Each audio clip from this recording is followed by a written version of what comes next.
Yeah, tingo, tingo, tingo, tingo. Our grandmother rice is mother we.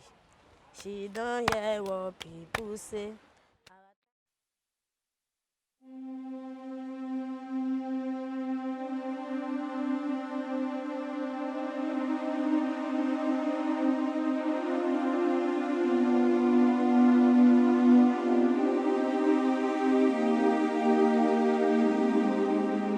Otodo-Gbame is the fishing community.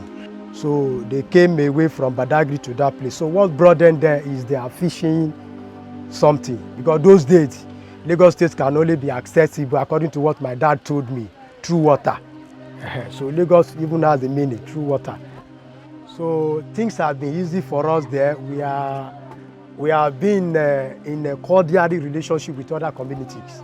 Nígbà tí mo wà ní Otodo-Gbame, iṣẹ́ tí mo ń ṣe iṣẹ́ ọ̀sà ni tẹ́lẹ̀, bọ́tí mo wá kúrò nínú iṣẹ́ ọ̀sà, mo wá kan ọkọ̀ ńlá, bóòtù ńlá, ó ní mo kàn. Mo wá ra engine 40 sí, mo wá ra big tank, ó ní mo máa ń kó sí, fi máa wá síbí, wá ra omi ń bí, fi lọ tà ní Otodo-Gbame, nítorí Otodo-Gbame, omi ò sí ń bẹ̀. Life was very easy ń bẹ̀ yẹn because téèyàn bá máa tajà ń bẹ̀ yẹn èèyàn máa rí ọjà tà kò sí wàhálà kò sí ìjà. Armed men, rifle-wielding policemen and personnel of the Lagos State Task Force invaded the otherwise peaceful waterfront community of Otodo-Gbame on April 9, 2017, following previous evictions. With bulldozers and fire, the structures and property of residents were destroyed. Nǹkan bí aago 4 ìdájí wọ́n náà wá. Wọ́n tẹ̀ pọ̀. Gbogbo wa ti sùn àti àwọn ọmọ gbà tí a rí wọn pẹ̀lú tọ́ọ̀ṣì pẹ̀lú ìbọn lọ́wọ́ ibi tí a ti ta kúrò nínú ilé nìyẹn. Bí mo ṣe jáde báyìí mo rí iná lórí àwọn ilé. Policemen on top of land, they were shooting sporadically, they were shooting on the sky, shooting people. People were moving away in drones because we were surprised. We don't know what to do. There were too many and we can't fight government. Police chased residents out of the community using gunfire and tear gas. At least 2 men were hit by bullets. 9 people died from drowning as they fled the gunfire, and evictees were unable to return to their community. They moved to other waterfront communities where they continued sleeping in canoes or living with family and friends. Following previous forced evictions, over 30,000 residents of the community were affected in this gross violation of human rights. Now we just see the fight come, and nothing we can do. And my mother market, dey inside house plenty. Then I just called Daniel and say, "Man, help me. So like, let me park some road side boats, so I will save someone. First someone will burn." Just enter there, the man just come out front. Come on, before I go know like this, carry gun, shoot me. Carry gun, shoot Daniel. And she always shoot me inside belly here, tooth out. Daniel will not hear neck. Daniel start shouting. Me and me also they shout. Nobody can save us. Wọ́n ní ó pọ̀ mọ́ fún mi. Èyí tó kù dà.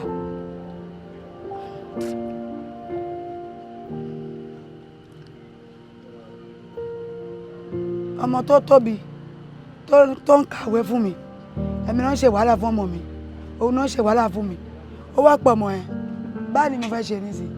Ó mọ̀ pé gbogbo nǹkan tí mo kò sí nǹkan tí mo fẹ́ sọ ìdí báyìí tí mo wà yìí. Ọkọ mi náà ọmọ bàbá náà lòun títí tó òun náà ti kú. Ó mọ̀ pé wàhálà ẹ̀ ìyá ẹ̀ nísìnyí ó pọ̀ ni. Ó pẹ̀ mí nìkan. Daniel, yeah. Till now, I still remember, I still feel until now. I know the person leave me alone. Because sometimes I used to remember when she would disturb me, when I would disturb her. I beg, follow me go here, we must go by force. This Gary, you no go drink am more. I'll be first person who go drink am. no need things like that again. Everything just dull. I didn't have any better friend again. After Daniel died like this, everything will just go down. No more happiness again. Sometimes I will just think, I will just sit down and think, go far. We come to wrong thing for me. I feel they think, they cry. Nobody will see me. Because I like her fine. I don't feel deny, I like her fine, Daniel, I am. Ọmọ méjì ló kú ní ìjọ kan náà a tún rí ọmọ yín kó kúrò ní ilé nígbà tí a tún wá dé wọ́n wá sọ fún àwọn ẹlòmíràn sọ fún ọmọ ẹ ti kú sínú omi ṣé inú ẹ máa dùn inú ẹ ò lè dùn ìjọ ẹ náà gan mo wá sunkún wá tún pariwo òun ni mo bí ọmọ ilé yìí sínú ọkàn mo ṣe pé ìjọ tí mo fẹ́ bí ọmọ ìjọ yẹn àsìkò ẹ̀ tẹ̀ ò tó. The result of this demolition is evident in grim stories of homelessness, separation from families, loss of livelihood, and a halt to children's education. Dark clouds of hopelessness still hovers over the survivors. They are left with horrid memories of the inhumane treatments meted on them by the Lagos State government. When I'm in Otodo-Gbame, I used to go to school. When they are not parking us, I'm not going to school again. When I come here, I started learning fashion designer. Ìgbà tó kó wa yẹn lọ sí school for almost 2 years. No money to do anything again. My mother they sleep in one of the family house. My father they sleep in one of the family house. Different, everything comes scatter. That means they share their love.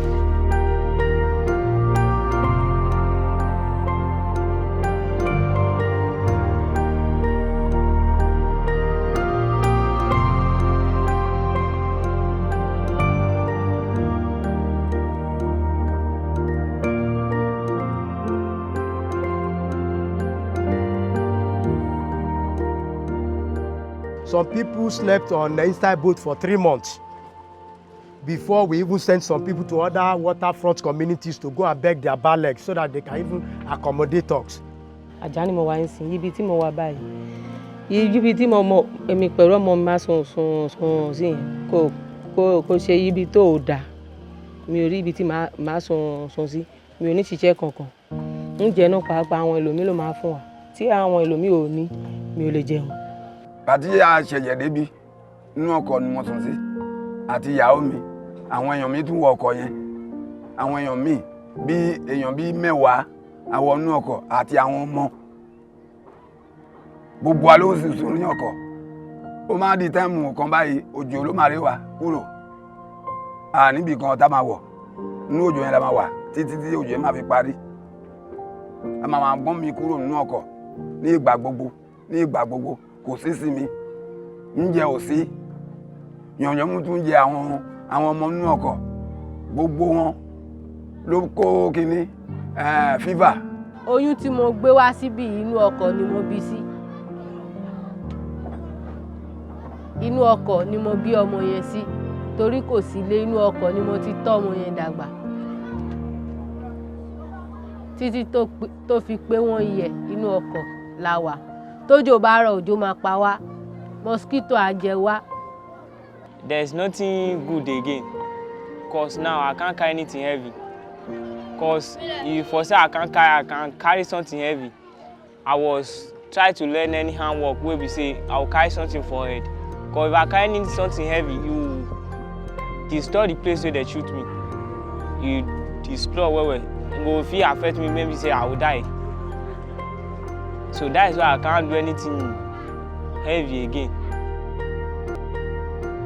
Since the forced eviction, not much has changed for the survivors, despite a Lagos State High Court ruling declaring the forced evictions as unconstitutional, being an infringement on the fundamental right to protection from cruel and degrading treatment. In defiance of the High Court's ruling directing the Lagos State government to relocate the survivors to alternative settlements in Lagos, the government has so far not taken actions to provide remedies for survivors. You know, before they even attack us, there should be, even though you want to acquire a land, you want to acquire a place, you must even get those people living there involved. Tell them what you want to use that place for. But that time, they didn't follow that procedure. They only came and started demolishing us. That is why we took the case to court. When we took the case to court, there was a court injunction that don't do this, don't do that. And still yet, they disobeyed that court injunction. So what we want now, as an indigene of that place, we want government, Lagos State government, to obey that judgment, that court order. Survivors of the Otodo-Gbame forced evictions are homeless and without livelihoods. They are the urban poor, whose rights to adequate and affordable housing has been strangled by a mega city project. These people want to return to their homes. They want their means of livelihood back. Mo fẹ́ padà lọ sí Otodo-Gbame. Nǹkan ni mo fẹ́, nǹkan tí mo fẹ́ nìyẹn. Nítorí mi ò mọ ibi tí mo fẹ́ sùn sí. Ìlú yìí kò jẹ́ ìlú tiwa. Kọ́ mú wa padà sí ìlú wa. Ká padà sí ìlú wa. Nǹkan tí mo bèèrè lọ́wọ́ ìjọba nìyẹn. Amnesty International is calling on Lagos State authorities and the Nigeria police to immediately take the following steps to address the human rights violations and prevent further violations. 1. Ensure prompt, impartial, independent, and thorough investigations of the forced evictions and violence. Ensure that those found culpable for the human rights violations are prosecuted and punished without recourse to the death penalty. 2. Provide prompt and effective remedies, including reparations for forcibly evicted persons.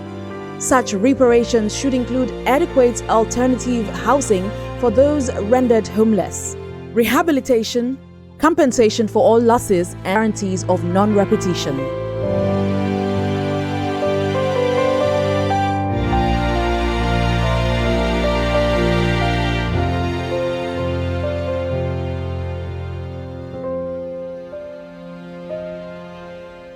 Housing is a human right.